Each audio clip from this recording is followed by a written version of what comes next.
Okay, guys, welcome. Today we're going to talk about complex fractions. Okay, now we're not talking about complex as in complex numbers. Sometimes these are called compound fractions, but when we say complex fraction, we mean basically an algebraic expression with fractions inside fractions, right? So you have a fraction in a numerator and or denominator of another fraction. Okay, now there's two main methods that are used to simplify complex fractions, all right? One method involves finding the LCD of all the fractions that are in both the numerator and the denominator. And then if you multiply by that LCD, you'll clear out all those fractions, and then you just simplify whatever's left, right?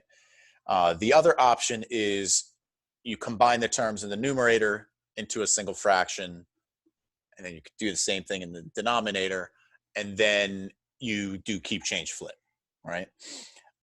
So we'll show both ways, right? So part A, I'll use the first method.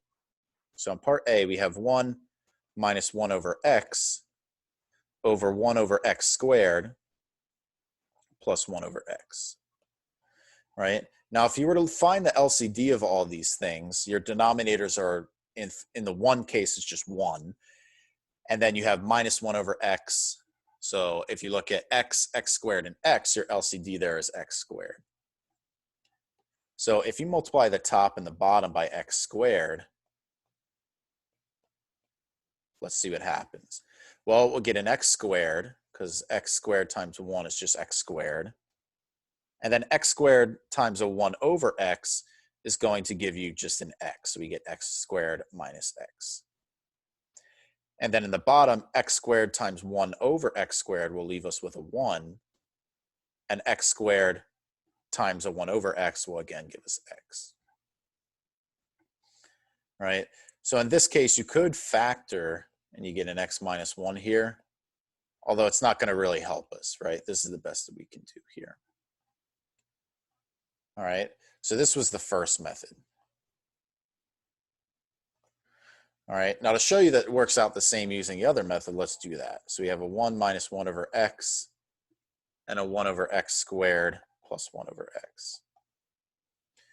Now in the top, I should say, if we wanted to add those two, I'd need to multiply top and bottom by x. So if I did that, I would get an x minus 1 all over x. In the other one, I would need to multiply top and bottom, in this case by nothing, but I need to multiply the top and bottom of this one by x. So I would get an x plus 1 over x squared. So when we do keep, change, flip, this would become x minus 1 over x times x squared over x plus 1. Right? Well, now when we multiply, we'll get an x squared times x minus 1 over x times x plus 1. And then, of course, once you cancel the x in the top, you are going to get that. All right, so either of these ways works best. I typically prefer the first method, but again, it doesn't necessarily matter which method you use. So in part B, we have 2 plus 1 over x all over 1 minus 2 over x. So I guess for this one, I'll use the first method, and then for part C, I'll use the other method. But it looks like here, if I multiply the top and bottom by x, that will leave me in good shape. So if I multiply, I'll get a 2x plus 1, and then I'll get a 1 minus 2 down here. I'll get an x minus 2, actually, sorry. Right? And again, looks like there's nothing we can do with that, so that's the best we can do. Okay, in part C, we have a minus 1 over 1 minus 1 over a. All right, so in this case, in the top, I actually don't need to do anything. And in the bottom, I just need to multiply the top and bottom of 1 over 1 by a. So I'm going to get an a minus 1 over a. So now when I do keep, change, flip, I'm going to get an a minus 1 times an a over a minus 1. Right? But now the a minus 1's cancel. Again, these are sort of in parentheses. And we're just left with a here. All right, so that's that one. Okay, let's do a couple more examples. So part A, we have A over B plus B over A over 1 over A minus 1 over B.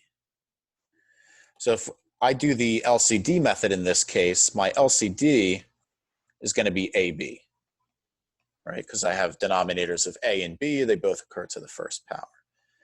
So now if we distribute, my B's cancel out in the first, I'm going to have A squared. I'm going to get a B squared in the second term. And then I'm going to be left with a B minus A, it looks like. All right? And there's nothing more we can do here, so that's our final answer. Okay, in part B, we have y over x plus 1 over y all over x over y minus 1 over x. So if I do the other method here, I'll multiply top and bottom of this one by y, this one by x, this one by x, this one by y. And we're going to get a y plus x over xy divided by x squared minus y over xy. So when y keep change flip, we have y plus x over xy times xy over x squared minus y.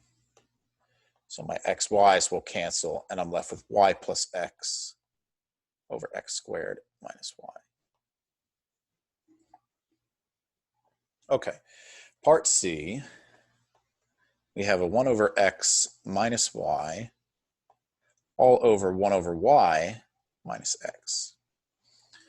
All right, so I guess in this case, I will multiply by the LCD again. And in this case, my LCD of everything would be xy. So I'm going to get a y minus xy squared. And in the bottom, I'm going to get an x minus x squared y. All right, and it looks like I could maybe do something, but here, I mean, in the top, you could factor out a y. We'll have a y times a 1 minus xy. And in the bottom, if I factor out an x, we'll get a 1 minus xy. So I guess we can actually do something here. Right? So then these will cancel, and we'll be left with y over x. Okay, so that's that example.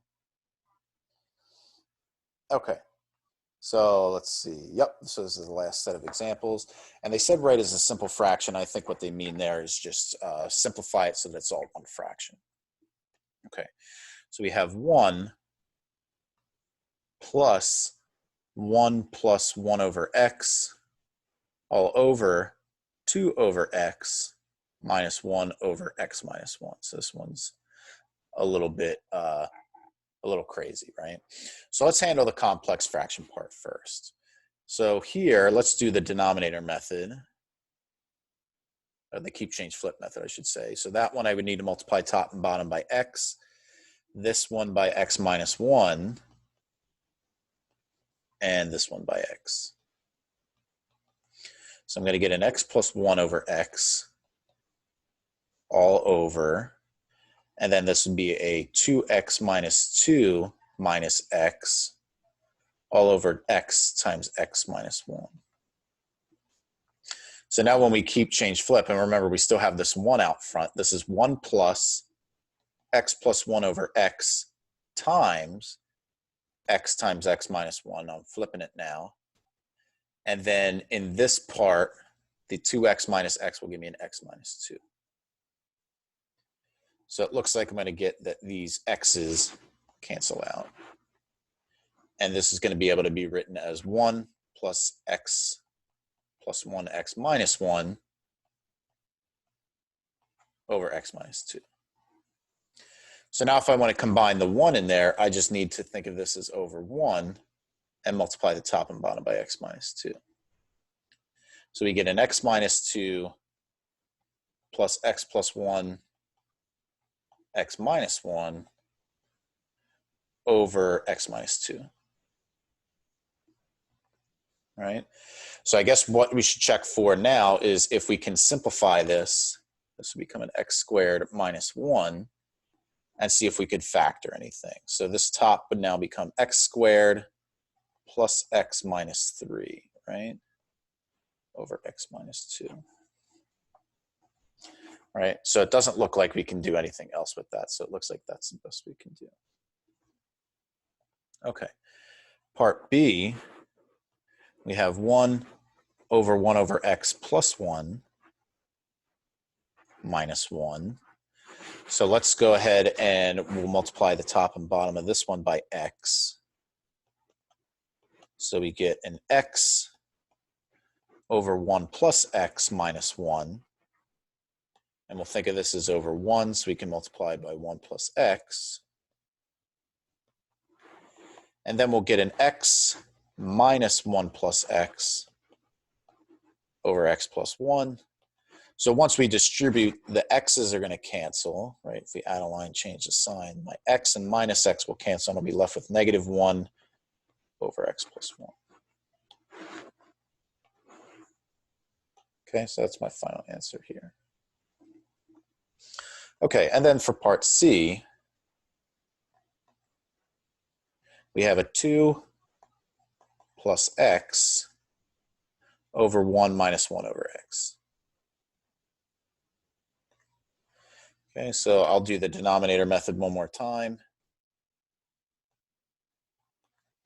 All right, so then this is a 2 plus x over x minus 1 over x.